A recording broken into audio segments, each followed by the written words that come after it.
Chapter 16. I Will Tell You Just a Little. "Poor Blossom," Uncle Henrik said, laughing after dinner that evening.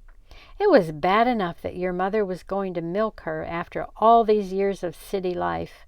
But Anne-Marie, to do it for the very first time? I'm surprised Blossom didn't kick you." Mama laughed too. She sat in a comfortable chair that Uncle Henrik had moved from the living room and placed in a corner of the kitchen. Her leg, in a clean white cast to the knee, was on a footstool. Anne-Marie didn't mind their laughing. It had been funny.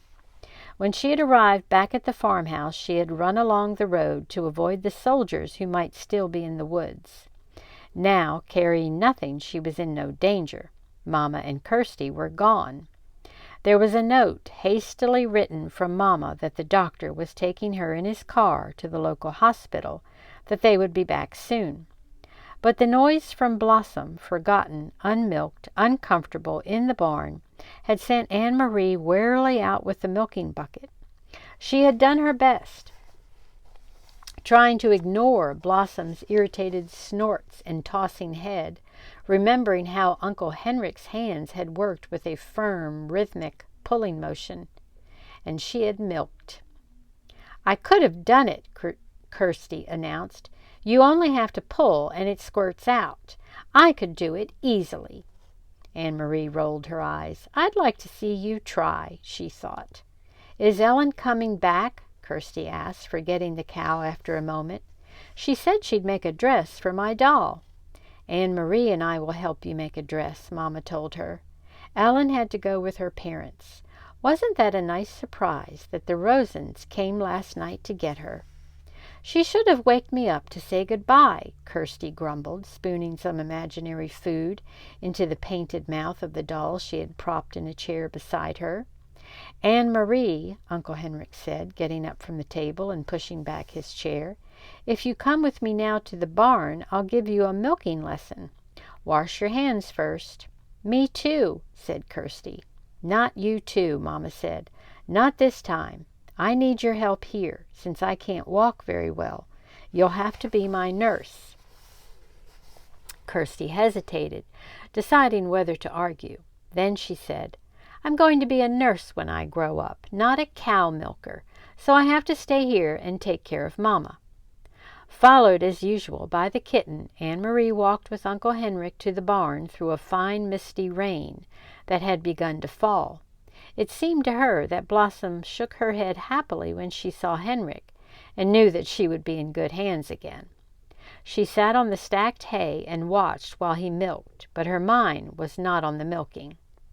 "Uncle Henrik," she asked, "where are the Rosens and the others? I thought you were taking them to Sweden on your boat, but they weren't there."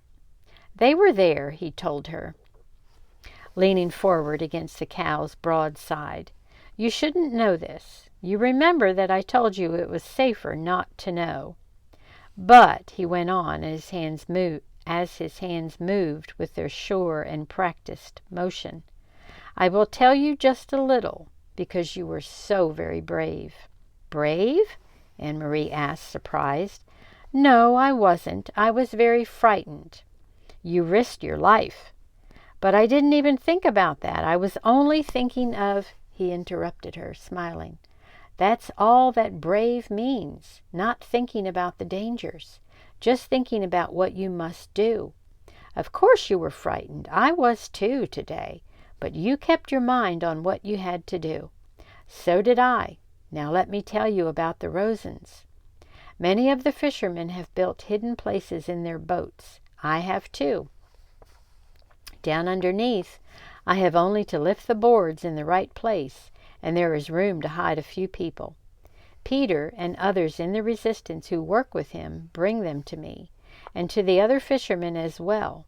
There are people who hide them and help them along the way to Gilleleage." Anne-Marie was startled. "Peter is in the resistance? Of course, I should have known. He brings Mama and Papa the secret newspaper, De Dansk, and he always seems to be on the move. I should have figured it out myself." "He is a very, very brave young man," Uncle Henrik said. "They all are." Anne-Marie frowned, remembering the empty boat that morning. Were the Rosens and the others there then underneath when I brought the basket? Uncle Henrik nodded. I heard nothing, Anne-Marie said.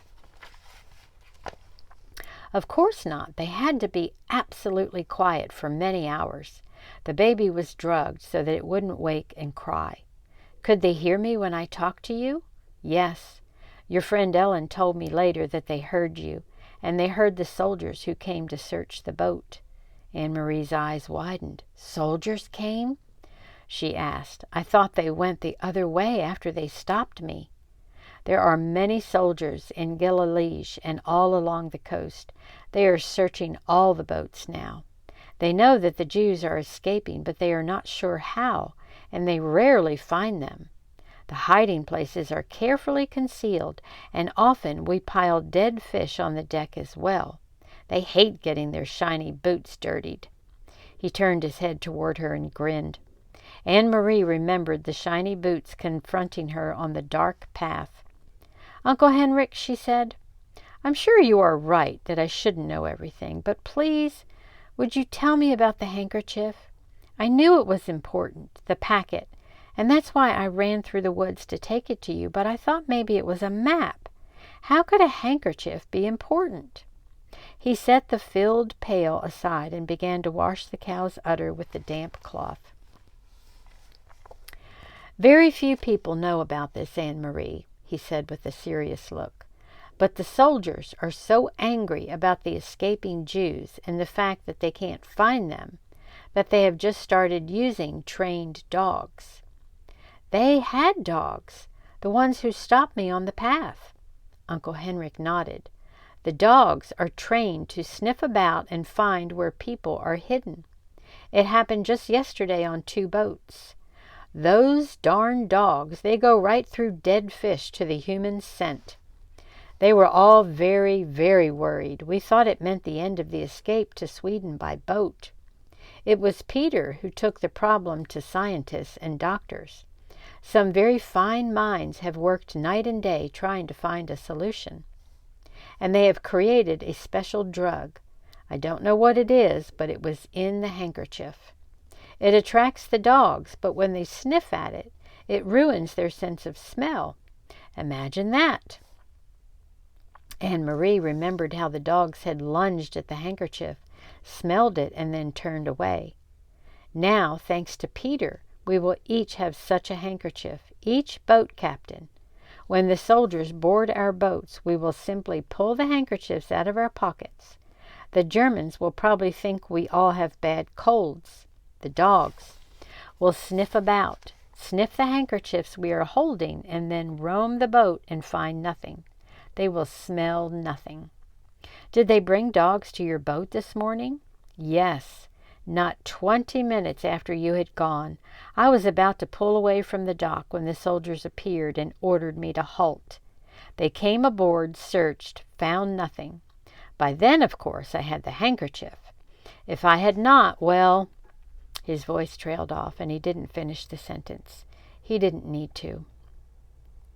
If she had not found the packet where Mr. Rosen had dropped it, if she had not run through the woods, if the soldiers had taken the basket, if she had not reached the boat in time, all of the ifs whirled in Anne-Marie's head.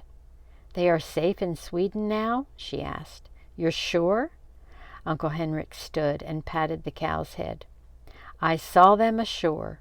There were people waiting to take them to shelter. They are quite safe there. But what if the Nazis invade Sweden? Will the Rosens have to run away again? That won't happen. For reasons of their own, the Nazis want Sweden to remain free. It is very complicated. Anne-Marie's thoughts turned to her friends hiding under the deck of the Ingeborg. It must have been awful for them so many hours there, she murmured. Was it dark in the hiding place? Dark and cold and very cramped. And Mrs. Rosen was seasick, even though we were not on the water very long. It is a short distance, as you know, but they are courageous people, and none of that mattered when they stepped ashore. The air was fresh and cool in Sweden. The wind was blowing. The baby was beginning to wake as I said goodbye to them. I wonder if I will ever see Ellen again, Anne-Marie said sadly. You will, little one. You saved her life after all. Someday you will find her again. Someday the war will end, Uncle Henrik said. All wars do. Now then, he added, stretching. That was quite a milking lesson, was it not? Uncle Henrik, Anne-Marie shrieked, and then began to laugh. Look, she pointed. The god of thunder has fallen into the milk pail. Until next time.